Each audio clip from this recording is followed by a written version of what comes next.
इस साल मैं ढूंढ रहा था जब ये कॉर्पोरेशन आ रहा था कि घमेला फावड़ा लेके कोई पॉलिटिकल नेतागण है क्या, क्योंकि पिछले साल बहुत सारे नेता रास्ते पे उतर गए थे। कुछ लोग तो वो खड्डों में गाड़ियां, मोटरसाइकिल, 3-3 पहिए वाली गाड़ियां चला रहे थे, मगर इस साल कोई दिखा नहीं।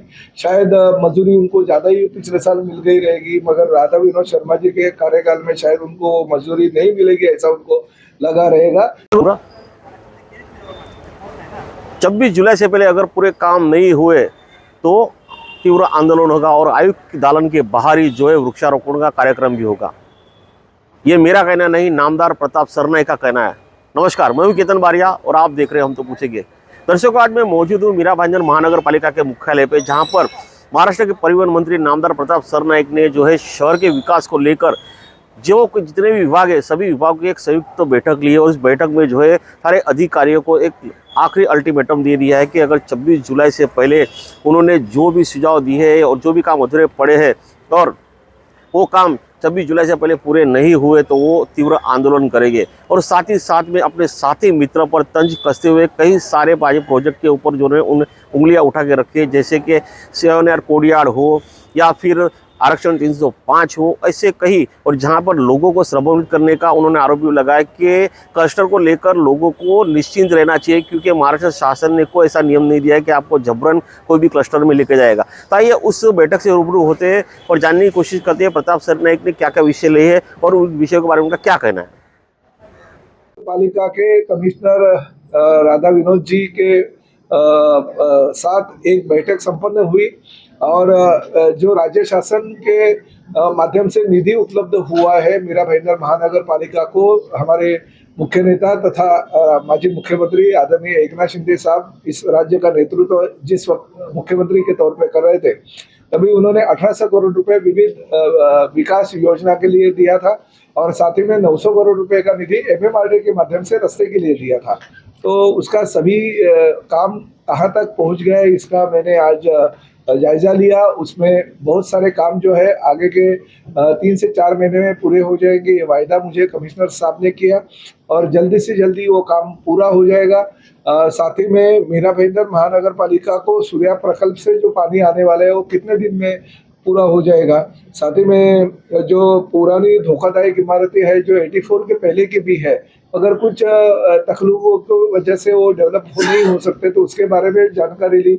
उसका निर्णय भी जल्दी राज्य शासन के स्तर पे लिया जाएगा। और सबसे बड़ी बात जो है क्लस्टर योजना से जो धोखादायक इमारत है भाईंदर वेस्ट की, वो निकालने की मांग कुछ लोगों की जो रहवासी है उनकी थी। तो मैंने ही 15 दिन पहले मंत्रालय में एक बैठक आयोजित की थी। उस बैठक में ऐसा निर्णय हुआ कि अगर क्लस्टर बड़ा रहेगा तो उसमें से जो डेवलपमेंट अलग तरीके से करना चाहते हैं तो उनको निकाला जाए, छोटे क्लस्टर बनाए जाए और उस माध्यम से उनको सभी सुविधा, सभी एफएसआई के रूप में सभी जो जिम्मेदारी राज्य सरकार की बनती है वो देते हुए उनका विकास किया जाए। तो निर्णय हमने लिया और जल्दी ही नगर विकास के मंत्री आदरणीय एकनाथ शिंदे साहब के माध्यम से उसको हम सैंक्शन देंगे और लोगों में डरने की कुछ जरूरत नहीं है। जो भी सुविधाएं या योजना है आम जनता के लिए है, ये आम जनता को जो चाहिए वो हम दे पाएंगे। और मैं तो इस शहर का लोक प्रतिनिधि के तौर पे 16 साल से काम कर रहा हूँ और आज राज्य का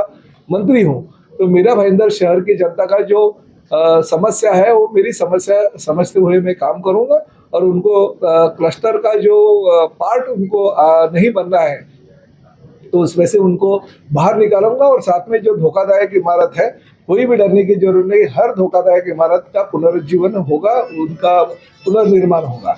और साथ ही में आरक्षण क्रमांक 305, आरक्षण क्रमांक 302, इस अलग अलग आरक्षण पे जो कोई इलीगल कंस्ट्रक्शन है, किसी डेवलपर ने इमारत तो परमिशन ली है मगर गार्डन की जगह जो है कॉर्पोरेशन के ताबे में नहीं दी है, किसी ने महाराणा प्रताप भवन की इमारत जो हमने सैंक्शन की है वो जगह कॉर्पोरेशन के ताबे में नहीं दी है, तो उस भूमाफिया को भी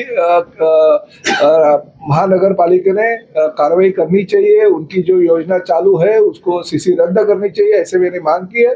अगर वो अपना भूखंड ताबे में नहीं देता है तो मैं खुद महानगर पालिका आयुक्त को कहा हूँ कि मैं कॉरपोरेशन में आके वृक्षारोपण का कार्यक्रम करूंगा 26 जुलाई को। मगर मुझे राधा विनोद शर्मा जी के ऊपर पूरा भरोसा है, वो जल्दी से जल्दी 1 महीने के कार्यकाल में वो भूखंड ताबे में लेंगे और वहाँ पे गार्डन बनाएंगे, क्योंकि उसका निधि भी उपलब्ध हमारे पास हो गया। जल्दी से जल्दी ये काम होगा और मीरा भाईंदर शहर के लिए बहुत ही अच्छा जो विकास का काम है वो हम करते रहेंगे। सर, हमने रीडेवलपमेंट को लेकर भी मनपा के अधिकारियों को सूचना दी कि वो धोखादायक इमारत डिक्लेयर करते हैं और उसका खामियाजा जो रीडेवलपमेंट में जो लोग हैं उनको भुगतना पड़ता है। किस तरह नहीं 100% ये भुगतना पड़ता है। कुछ तो इमारतें 2-2 साल हो गए हैं तोड़ के रखी है, वो बेचारे हमारे उसमें से ज्यादातर नवघर शिरडी नगर के मराठी कुटुंब है जो पिछले कई सालों से वहाँ पे रहते हैं, तो वो भी घर के बाहर है।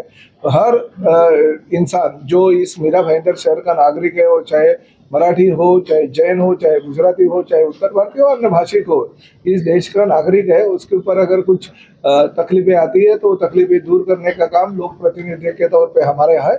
इसलिए हर रीडेवलपमेंट को परमिशन मिलेगी, मगर कानून के दायरे में बैठ के वो परमिशन दी जाएगी। और नगर विकास मंत्री हमारा ही नेता है, हमारे ही मुख्य पार्टी के प्रमुख है, उनके माध्यम से जल्द कार्रवाई होते हुए हर उन इमारत धारकों को परमिशन मिलने की मैं कोशिश करूंगा और उनको न्याय दूंगा। सर, गड्ढों की समस्या हो गई है सर, शहर में गड्ढों की समस्या। नहीं, देखिए इस साल मैं ढूंढ रहा था जब ये कॉर्पोरेशन आ रहा था कि घमेला फावड़ा लेके कोई पॉलिटिकल नेतागण है क्या, क्योंकि पिछले साल बहुत सारे नेता रास्ते पे उतर गए थे। कुछ लोग तो वो खड्डों में गाड़ियां, मोटरसाइकिल 3-3 पहिए वाली गाड़ियां चला रहे थे, मगर इस साल कोई दिखा नहीं।